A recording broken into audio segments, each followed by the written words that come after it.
In this video, I will show you how to draw better focal areas inside of your artwork. Hey everyone, welcome back to another YouTube video. Have you ever had the problem that your drawing got a bit out of control? Well, this is what I want to talk about today. While I was drawing for the past 200 days, every day, I figured one thing out that happened to my drawing, which was I got better with setting focal areas. Realizing this made me not only very happy, but also I thought it maybe is cool to share with you in order that you can improve as well. So I noticed when I began my drawing journey way back in the past, in 2014, that I was struggling so much with just controlling the viewpoint, perspective, forms, etc. But I never paid close attention to something very important, which is contrast. And there are many forms of contrast, such as shape contrast, texture and noise contrast, color contrast, material contrast, and not to forget the most important and strongest of them all, light versus dark contrast. But why do we need them? Well, we need them to set focal areas. We as artists, we have multiple jobs. First, we are manipulating the viewer, that what we are watching is three-dimensional. And if we tell a story or a certain key factor about something we want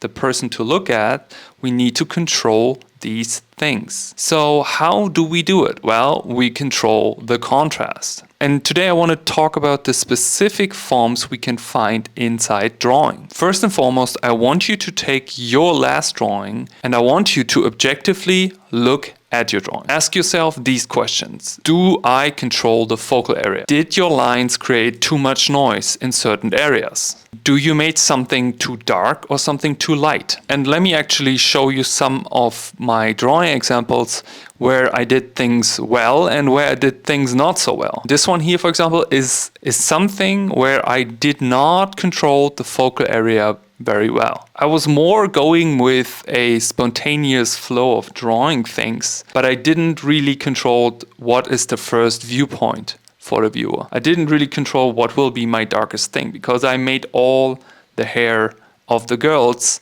equally dark, which basically creates no real focal point. I also didn't really care about strokes. I didn't really care about texture. I thought about the general composition, thought about that I want to have a bigger head on top, that I want to have a side profile because I have some nice flow going through the composition and I want to put a lot of story inside. These are more successful results because I purposely decided and chose to create certain contrast on purpose. When you look at the skin of the girls, I chose to keep it completely blank and only indicated volume line. What that does is if I make everything else, such as the hair or the cloth, darker or maybe fully dark, it creates a really nice dark to light contrast. And I even chose to play a bit more with the texture of the fabric and also to add a tertiary or secondary contrast factor, which is not only playing with dark versus light, but also playing with the factor of texture and lines. And you can see how we have multiple key factors to look at. But of course, nobody is perfect. And I want you to tell you that these approaches and learning these things take time. Because what always fascinates me about the theoretical knowledge we have in art is that it's prominent and it's there and we all know it. But to apply it, to make it properly applicable to the artwork we want to do is a completely different ballgame. And the only way to get this in is by repetition, repetition, and repetition. And also being conscious about what it is that you want to do. What do we need to write down here and remember when we draw? Contrast creates focus, which means high contrast between elements draws the viewer's eye into the drawing. And it helps to establish a focal point in our composition, whatever that composition might be. The next thing is that value contrast is the key. So light versus dark is the most powerful contrast that we have. Always put this on top of your list because it has the power to define form, depth, but also general structure. But not just black and white. Contrast can occur in texture, shape, size, even edges or sharpness, detail, and even emotions. Especially when you use a medium that you can blend or sharpen and redefine, so nothing such as an ink pen, more like pencil, you have the power to use that in order to control the intention and the atmospheric depth of the drawing. We have the power to erase and create something that we call soft edge, where the line is basically disappearing. What is so powerful about that is whenever I want my contrast area in a certain point and I don't want the viewer to stick in here, I can choose to create softer edges in order to not stick there and more to lead the eye to my focal area, which is around here. I also want you to remember that contrast has the power to define the mood of an image, a story, or a setting. Because high contrast often gives a lot of drama to the image or a more of a bold feel. While low contrast, so something that is very high key, can create more of a subtle or more calm atmosphere. That means if I draw something and I decide to use as little black as possible, I can create a different effect in my drawing. And obviously also it helps with the composition. Putting contrast in an area is kind of like a strategic decision, because I decide I want the viewer to look here, or I want the viewer to look here. It's kind of like a guide to the viewer, that the viewer or the person looking at it is basically dragged to the area where the darkest areas are. What I also find is often overlooked is negative space when it comes to contrast, because using contrast between subjects or backgrounds can strengthen either way the silhouette, which is always important because it's the first thing that we read as a viewer,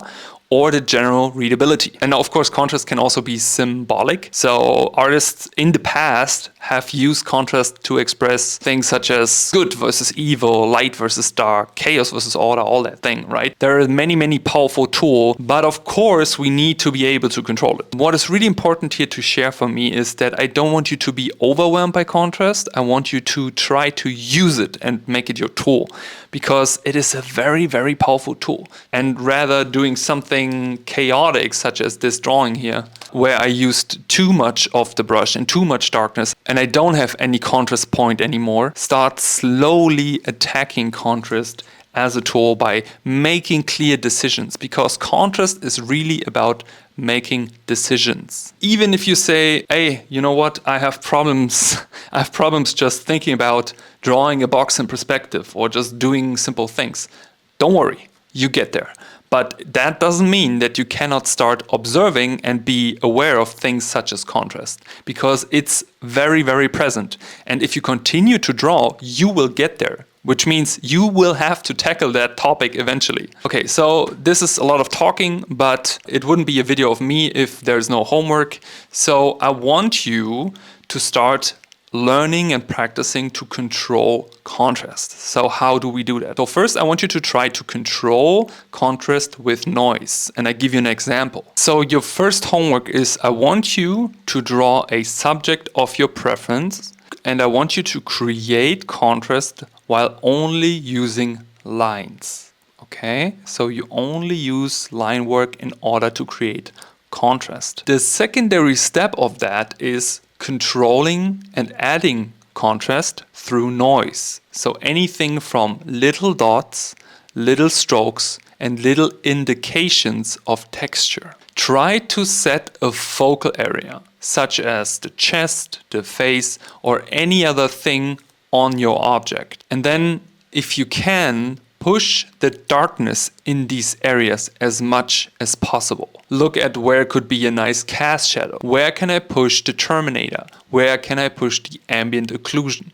In order to strengthen these areas. And last but not least, and this is probably the hardest for majority of people, is to control the shape contrast. And shape contrast is sometimes very, very hard, because we're talking about things such as roundness versus edginess. So where do I decide to make something very round, and where do I decide to make something edgy, and how do I create the opposite contrast of it? If you want me to teach you in private one-on-one lessons, make sure to check out my website. Link is below in the video description. I hope this video was helpful. Feel free to subscribe and draw a like. I appreciate you all, and see you in the next one. Take care. Bye bye.